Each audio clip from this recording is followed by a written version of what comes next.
Head to the Home tab and select Find and Replace. The dialog will open, providing different options to refine your search. Let's try searching for the word land. Select whole words only, then click Find Next. As you can see, it quickly finds the exact word we're looking for.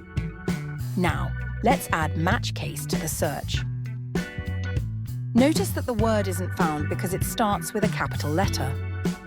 Now, if you want to find all the words that contain land, you can do this by using regular expressions.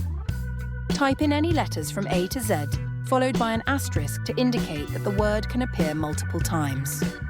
Notice that land is found 9 times.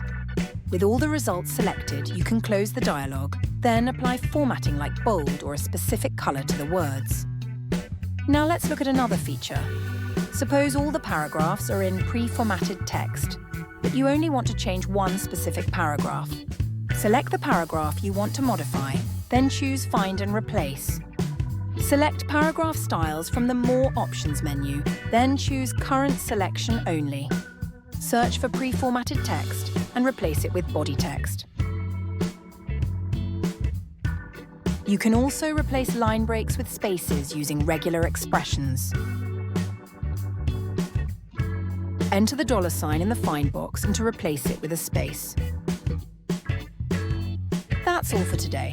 Enjoy your editing.